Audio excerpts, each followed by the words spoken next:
memberikan informasi sedikit ya berkaitan dengan revisi dari proyeksi Bank Dunia akan pertumbuhan ekonomi Indonesia. Beberapa data indikator ekonomi juga menunjukkan adanya pelemahan begitu ya dalam beberapa waktu terakhir.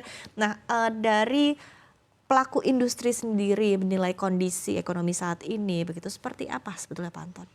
Ya saya kira Mbak Iva, situasi ini kan kita harus lihat juga pengaruh global dan dalam negeri sendiri ya. Nah kalau kita lihat khususnya karena kita bicara sektor pertanian sesuai data statistik, pertanian itu sekitar 30% angkatan kerja sektor pertanian ada sekitar hampir 30% dari seluruh angkatan kerja. Artinya sektor pertanian ini menanggung beban yang sangat besar. Ya, artinya hampir sepertiga angkatan kerja atau merefleksi bangsa kita ini, bangsa Indonesia. Nah, oleh karena itu kita harus melihat secara global bahwa kondisi sekarang ini carry over dari masalah periode pemerintahan yang lalu. Ini kan masalah sudah lama. Contoh konkret adalah dalam 10 tahun lalu masa pemerintahan sebelum Pak Prabowo, depresiasi rupiah itu sudah 30% lebih. Dan itu pernah disampaikan oleh Pak Burhanuddin Abdullah, ya, ketua tim pakarnya Pak Prabowo di Gerindra. Tetapi biasanya kalau depresiasi akan menguntungkan eksportir. Buat konsumen memang akan berat karena barang impor akan naik. Kenyataannya juga tidak menguntungkan eksportir karena ekspor juga tidak naik. Artinya ada sesuatu yang tidak beres di dalam negeri kita. Nah kalau kita lihat sekarang bahwa pertama kita memang mesti ada satu persepsi yang sama antara pemerintah, masyarakat, dan tentunya para pelaku usaha, yaitu mengenai penciptaan lapangan kerja. Kita merasa sekarang ini makin hari makin sulit mendapatkan lapangan kerja, dan kedua PHK ini juga seringkali menjadi sesuatu perdebatan yang tidak perlu kalau kita sepakat punya referensi yang sama. Referensi yang sama yaitu data BPJS Ketenagakerjaan. Di situ dimungkinkan karena adanya COVID, pekerja bisa mencairkan jaminan hari tua sepanjang dia sudah bekerja 10 tahun. Nah, apabila kena PHK. Jadi kalau dia mencairkan dana itu tidak bisa dia datang, saya mau cairkan jaminan hari tua saya. Tapi harus membuktikan kena PHK. Dari segi data-data itu, tahun yang lalu 200-an ribu orang lebih, dan tahun ini pun sudah sebenarnya seperti itu juga sampai dengan bulan Mei yang lalu ya. Ini yang oleh Kementerian Teknis Tenaga Kerja tidak mau mengakui bahwa itu yang terjadi. Padahal data ini yang paling minimal. Karena apa? Apabila satu perusahaan dalam keadaan kesulitan, dia menghindari sebisa mungkin tidak ada PHK. Tetapi pekerja yang berhenti tidak akan digantikan. Artinya ada opportunity loss. Kedua, ada istilahnya paket pengunduran diri. Jadi siapa yang ingin mengundurkan diri, ada satu paket yang menarik. Jadi kalau ingin menjadi wirausaha atau apa silakan. Nah, baru PHK itu. Kalau kita lihat data BPJS Ketenagakerjaan itu yang paling minimal karena pertama struktur ketenagakerjaan kita 60% angkatan kerja kita sebagai informal worker yang tidak ada perlindungan. Hanya 40 yang formal worker termasuk kita-kita. TNI Polri termasuk formal semua, angkatan kerja formal. Jadi tidak semua menjadi anggota BPJS, dan bagi yang menjadi anggota BPJS apabila dia kena PHK, tidak semua mencairkan. Apakah ini sebetulnya terlihat juga mungkin di sektor peternakan juga begitu Bapak? Peternakan memang lebih banyak ke arah informal karena lebih banyak kan peternak.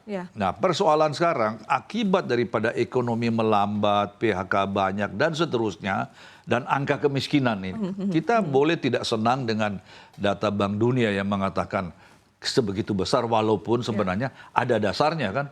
Karena kita negara yang sudah kelas menengah ini artinya tingkat pendapatan menengah, ada istilah bahasa Inggrisnya. Sebenarnya kita harus memakai memang ukuran kemiskinan berbeda dengan negara yang terkebelakang. Bayangkan angka kemiskinan kita itu lebih rendah daripada Timur Leste. Padahal kita kan jauh lebih maju. Nah, dengan angka kemiskinan yang masih besar, otomatis kan daya beli kurang. Nah, di sini pun akan terasa di sektor perunggasan. Kita ini sudah sukses di dalam produksi sehingga terjadi overproduksi. Daya beli rendah, ya lantas kan banyak yang tidak tersalur. Akibatnya berlakulah hukum besi, supply demand. Nah sekarang begini, kalau pemerintah, saya sepakat pemerintah menaruh perhatian kepada peternak. Ya, Khususnya peternak mandiri ya. Tetapi apakah ekonomi itu bisa dikomando? Itu pertanyaan kan. Pokoknya harus jual sekian. Loh saya atau sebagai pengusaha kita akan dukung. Ya. Kalau disuruh jual sekian, kita jual sekian. Tetapi kalau dasarnya tidak ada pembeli, sampai berapa lama kita bisa tahan stok ini? Oke, jadi kondisinya sekarang oversupply. Oversupply dan ini sudah bertahun-tahun. Oke. Perbandingannya begitu antara supply yang ada dengan demand dari masyarakat seperti apa? Oleh karena itu kita mengusulkan kepada pemerintah, apakah satu-satunya hanya dengan instruksi seperti ini? Kami dulu pernah mengusulkan beberapa tahun yang lalu ya. Agar supaya, sekarang begini, yang perlu diprotek atau affirmative action ini kepada siapa? Jujur saja, nggak usah kita urus pengusaha lah. Ya. Tapi yang kita urus peternak kecil. Ya. Kami mengusulkan agar ada affirmative action, mereka itu bisa masuk menjual langsung ke pasar tradisional. Oke. DKI itu di bawah kendali DKI ada 138 pasar jaya ya. Kami sudah mulai coba membicarakan, tapi kok sayangnya tidak di follow up. Dan kalau kita lihat sekarang struktur, kalau kita bicara khusus unggas, yang tadi disebutkan harga pokok 18.000. Tapi sebenarnya walaupun harga itu jatuh, harga retail tetap tinggi. Artinya ada peranan pedagang perantara yang ada kalanya sampai 5 lapis itu Mbak. Oke. Nah, ya mereka juga perlu hidup. Saya tidak mengatakan dihilangkan, tetapi khusus peternak mandiri ini yang selalu protes dengan harga jatuh, kita bikin satu affirmative action, mereka yang bisa menjual langsung ke konsumen melalui pasar jaya. Oke, jadi biar Jadi itu lebih sehat daripada begini, kita mau melawan mekanisme pasar. Katakanlah, kita juga kalau pemerintah instruksi kan kita ikut. Ya, kita tidak mau melawan pemerintah kan. Tetapi pertanyaan, kalau daya beli tidak ada, sampai kapan kita bisa simpan ayam? Nah ini ayam barang hidup. Ya. Kita punya cold storage, tapi kan kapasitas juga terbatas kan. Ya. Nah ini ya yang saya kira memang kita perlu duduk bersama dengan pemerintah. Saya tahu pemerintah niatnya baik. Tapi jangan lupa dalam undang-undang ketahanan pangan atau undang-undang sektor pangan ini mengatur bahwa ada satu pasal pemerintah wajib menjaga daya beli produsen dalam hal ini peternak dan konsumen. Sebaliknya undang-undang perdagangan menyebutkan tetapi membalikkan pemerintah wajib melindungi konsumen dan produsen. Jadi sebenarnya kan sama-sama ada niat, bukan hanya produsen, tapi konsumen juga. Apalagi kita ini dalam pemerintahan Pak Prabowo kan ingin memberantas stunting. Yaitu dengan makan bergizi gratis dan lain-lain. Dan ayam ini dan telur itu adalah cara atau katakanlah komoditas yang paling efektif. Paling murah, paling gampang didapat, dan surplus. Dan tadi posisinya juga oversupply saat oversupply. ini. Jadi sebenarnya tinggal bagaimana mengatur dengan baik. Tapi pesan saya jangan kita mencoba melawan mekanisme pasar.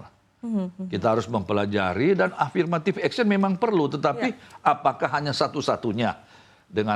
Tapi kalau pemerintah merasa itu satu-satunya kita ikut. Jadi tidak ada alasan kita tidak ikut. Kita akan ikut.